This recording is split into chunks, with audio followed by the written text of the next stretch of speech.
La vie intra-utérine est la période la plus secrète de notre existence. Mais contrairement à ce que l'on pourrait penser, les bébés ne font pas que dormir dans le ventre de leur mère. Ils se livrent déjà à leurs premières expériences sensorielles. Grâce à des images incroyables, vous allez tout savoir. Laura attend son premier enfant. Elle vient d'entamer son 6e mois de grossesse. Aujourd'hui, elle vient faire une échographie chez le docteur Ami pour s'assurer que son bébé est en bonne santé. Ce bébé va très bien, on voit son petit cœur qui bat, il bouge bien. Vous voyez ici son front, son petit nez, sa bouche, son menton. On voit la petite main ici avec les petits doigts, vous voyez, qui gratte un petit peu la bouche. Le bébé est en pleine forme, bien à l'abri dans le corps de sa mère, plus précisément dans l'utérus. Mais comment le bébé trouve-t-il sa place dans le ventre maternel ? L'utérus, c'est comme un ballon. Il va grandir et au fur et à mesure qu'il va grandir, d'abord il va devenir visible de l'extérieur, il va pousser un petit peu vers l'avant et ensuite il va refouler les organes de Laura sur les côtés, le tube digestif, les intestins, l'estomac, etc. Tout ça va être repoussé. En 9 mois de grossesse, l'utérus passe de 8 cm de haut à 35 cm. À l'intérieur, bébé baigne dans le liquide amniotique, un liquide à 37 degrés qui le maintient au chaud et le protège de chocs éventuels. Un peu comme un airbag. Pour lui, c'est comme une petite maison. Et vous allez voir que parfois, elle devient salle de jeu. Et là, docteur, il bouge ou il est calme là? Alors, pour l'instant, il est très calme. Parce qu'hier, il n'a pas arrêté de bouger, c'est normal? Il y a des tranches horaires durant lesquelles il bouge ou... Alors c'est tout à fait normal, un bébé ça dort 18 heures sur 24, en général c'est des périodes de sommeil entrecoupées de périodes d'éveil. Ça peut aller de 20 à 40 minutes de sommeil et puis il se réveille, il joue un petit peu, il s'agite et puis après il se rendort. Vous pensiez que dans le ventre de sa mère, bébé passait son temps à dormir? Pas du tout. Lors de ses périodes d'éveil, 6 heures par jour environ, il est très actif, ce qui tonifie ses petits muscles. Quand il a 3 mois, il commence à prendre possession de son territoire et il va commencer à toucher les parents, mais avec des mouvements de réflexe de répulsion. C'est-à-dire qu'il ne va pas oser toucher vraiment. Puis après, il va s'approprier l'espace et c'est comme ça qu'il va pouvoir marcher. Et là, il va pouvoir mettre la plante des pieds sur l'utérus et grimper sur cette espèce d'œuf. Et ensuite, il va se toucher lui-même, il va se caresser, il va ensuite sucer son pouce, sucer le cordon, jouer avec son cordon, etc.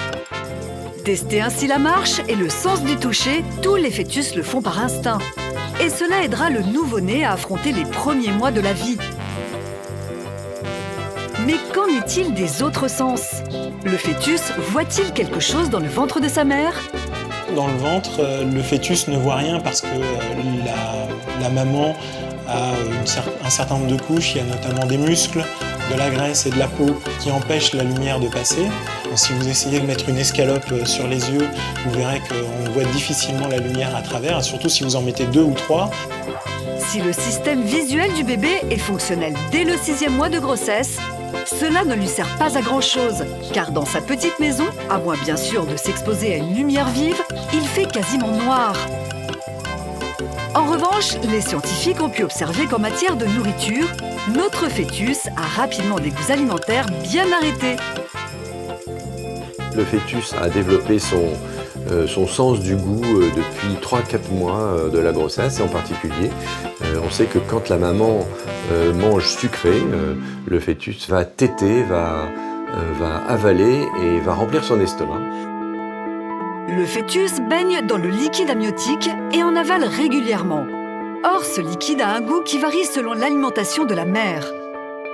Et dès le 3e mois, grâce à des récepteurs gustatifs placés sur sa langue, il découvre des goûts qu'il aime ou qu'il n'aime pas.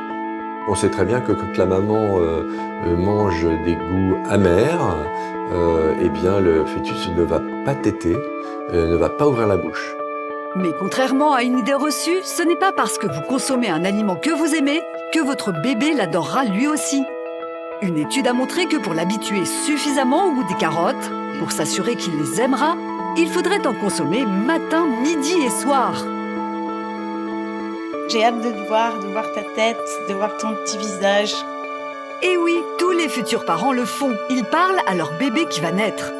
Mais le fœtus entend-il et de quelle manière?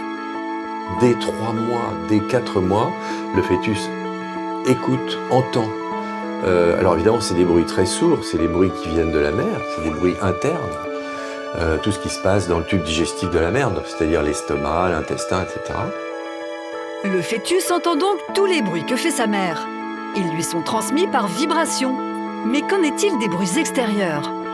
Et les bruits extérieurs, il va les ressentir que s'ils sont proches, très proches.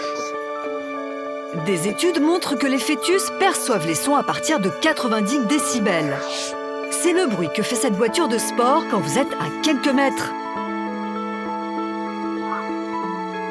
Mais rassurez-vous, avant de parvenir au fœtus, les sons extérieurs sont amortis par les parois du ventre et par le liquide amniotique. Ils sont donc atténués. Quand vous avez un cri à l'extérieur du ventre ou que vous passez l'aspirateur et que vous avez un bruit à 90 décibels, l'enfant, lui, ne va percevoir que 30 à 40 décibels de ce bruit.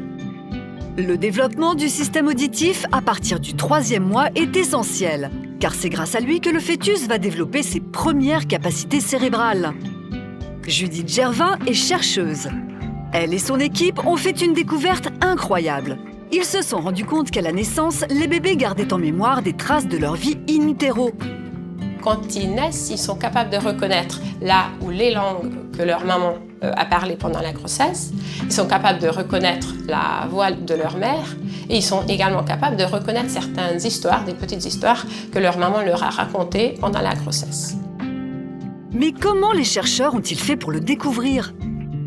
Il y a une étude donc qui permet de voir ça. Les nouveau-nés têtent sur une tétine qui a un capteur dedans et ça déclenche des phrases, soit dans une langue qu'ils ne connaissent pas, soit dans leur langue maternelle. Les résultats de l'expérience ont montré qu'après quelques minutes, les bébés qui entendaient une langue étrangère arrêtaient de téter, alors que ceux qui entendaient leur langue maternelle continuaient.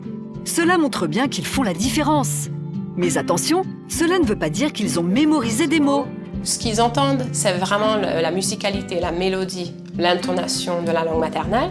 C'est parce que en fait, les tissus, le ventre de la mère fonctionnent comme un filtre. Donc en fait, c'est comme si on parlait avec un oreiller devant la bouche. Dans le ventre de la mère, tous les sons, on les entend comme ça. Voilà pourquoi les fœtus ne peuvent pas distinguer deux langues avec une musicalité proche, comme le français et l'espagnol. Un cabezazo, Victor. Dame un cabezazo. Pa.